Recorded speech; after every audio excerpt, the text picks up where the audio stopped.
لال سلام ساتھیوں، جیسا کہ آپ لوگ اس امر سے بخوبی آگاہ ہیں کہ آج یکم مئی عالمی یوم مزدور ہے، اور ہمیشہ سے ہماری کوشش رہتی ہے کہ ہم یکم مئی کے موقع پہ مختلف ملک کے مختلف حصوں میں اجتماعات منعقد کرتے ہیں، جس میں فیکٹریز کے مختلف یونینز کے لوگ اور مزدور اور محنت کش جو ہے وہ شریک ہوتے ہیں، جن کی نظریاتی تربیت کی جاتی ہے، اور شکاگو کے شہداء کو خراج عقیدت پیش کیا جاتا ہے، ان کو سرخ سلام پیش کیا جاتا ہے، اور ان سے اظہار یکجہتی کرتے ہوئے اس عزم کا اظہار کیا جاتا ہے کہ ہم اس جد و جہد کو اپنے منطقی انجام تک پہنچانے کے لیے سرگرم عمل رہیں گے۔ امسال چونکہ پوری دنیا کووڈ-19 جیسے مہلک وبا کی زد میں ہے، اور ہمارے لیے یہ ممکن نہیں رہا کہ ہم وہ اس طرح کے اجتماعات کو منعقد کر سکیں، تو عوامی رابطے کی اس ویب سائٹ کا سہارا لینا پڑا اپنا پیغام محنت کشوں تک، مزدوروں تک، اپنے پارٹی ورکرز تک پہنچانے کے لیے۔ دوستو، جیسا کہ ایک تو پوری دنیا کے اندر جو ہے وہ نظام زندگی مفلوج ہو چکا ہے اس مہلک وبا کے باعث، اور محنت کش جو ہے وہ پوری جہاں جہاں بھی آزاد منڈی کی معیشت ہے وہاں پہ محنت کش جو ہے وہ جبر کا شکار ہے، وہ بنیادی انسانی حقوق سے محروم ہے، وہ مشکلات کا شکار ہے۔ اور خصوصی طور پہ پاکستان جیسے ملک کے اندر جہاں پہ بالکل ہی نہ تو کوئی نظام ہے، کوئی آزاد منڈی کی معیشت ہے، تو پھیلی ایک ریاست ہے اور سیکیورٹی اسٹیٹ ہے، تو یہاں پہ تو کوئی بہت ہی برے حالات ہیں محنت کشوں کے لیے، مزدوروں کے لیے، جو جب سے یہ کووڈ-19 کی وبا شروع ہوئی، اس نے ہمارے ملک پہ اٹیک کیا، تو اس وقت سے نظام زندگی مفلوج ہوا، تو مل مالکانز نے، بڑے بڑے جو سرمایہ دار ہیں، جو انڈسٹریلسٹس ہیں، جو صنعتوں کے مالک ہیں، جو فیکٹریوں کے مالک ہیں، انہوں نے مزدوروں کو نوکریوں سے نکالنا شروع کر دیا، ان کے معاشی حقوق سے محروم کرنا شروع کر دیا، اور ان کی زندگی کو اور بھی مشکل کر دیا۔ تو ایک تو یہ کہ ہمارا اب اس موقع پہ ہم حکومت وقت سے ایک تو یہ مطالبہ کرتے ہیں کہ جتنے بھی فیکٹریوں سے لوگوں کو نکالا گیا ہے، بے دخل کیا گیا ہے، جتنا بھی ملز کے اندر سے، صنعتوں کے اندر سے لوگوں کو نکالا گیا ہے، ان کے معاشی حقوق کو بحال کیا جائے۔ نہ صرف یہ کہ سرمایہ داروں کو، فیکٹری مالکان کو پابند کیا جائے کہ وہ ان کو نوکریوں پہ دوبارہ بحال کریں، بلکہ ان کے پورے معاشی حقوق کا خیال کریں، اور حکومت وقت اپنی طرف سے بھی تمام محنت کشوں کے جو معاشی حقوق ہیں ان کا خیال کرتے ہوئے بنیادی ضروریات زندگی جو ہیں وہ ان تک پہنچائے، تاکہ اس ملک جو ایک وبا کی صورتحال ہے، اس میں جو محنت کش ہیں وہ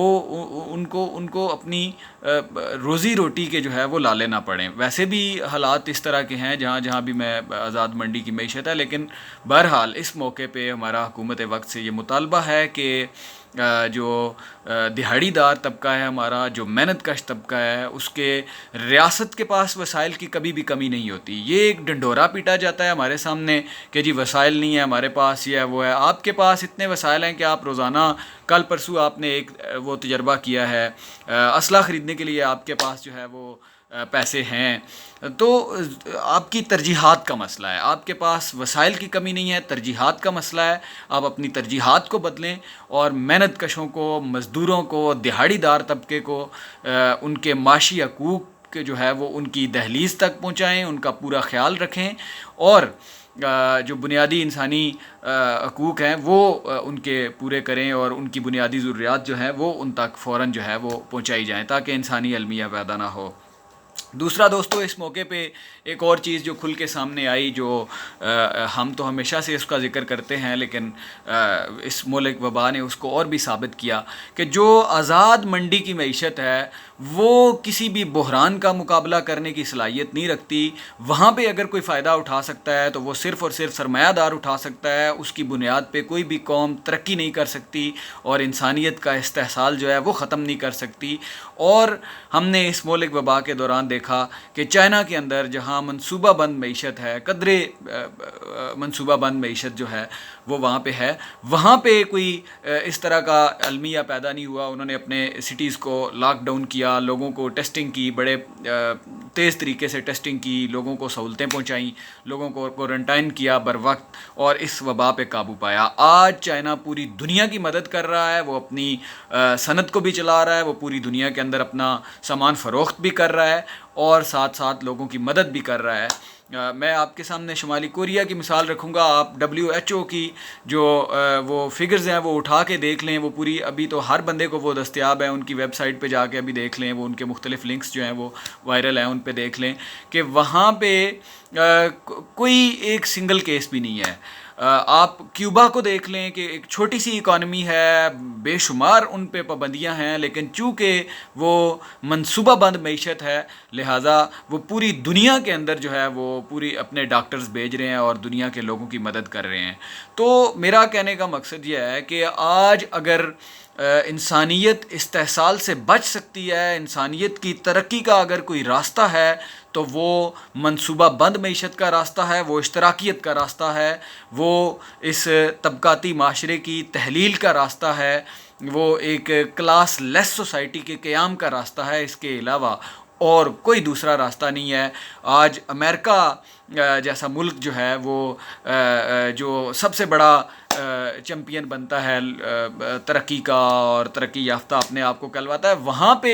وہ انہوں نے ہاتھ کھڑے کر دیے ہیں، وہ اس وبا سے نہیں نمٹ پا رہے. اور اس کے مقابلے میں آپ کیوبا کو دیکھ لیں کہ وہ پوری دنیا کی مدد کر رہا ہے. اور امریکہ جو ہے وہ ڈونلڈ ٹرمپ روزانہ دھمکیاں دے رہا ہے، کبھی چائنا کو، کبھی WHO کو، کہ آپ نے یہ نہیں کیا، آپ نے وہ کر دیا، اور ہم یہ کریں گے اور وہ کریں گے. تو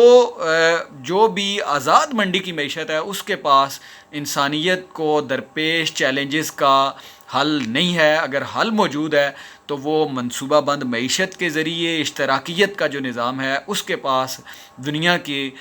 کو اس ہنگامے سے نکالنے کا، دنیا کو استحصال سے نکالنے کا، اقوام کو انسانیت کو آگے لے جانے کے لیے، انسانیت کو ترقی دینے کا اگر کوئی نظام موجود ہے تو وہ صرف اور صرف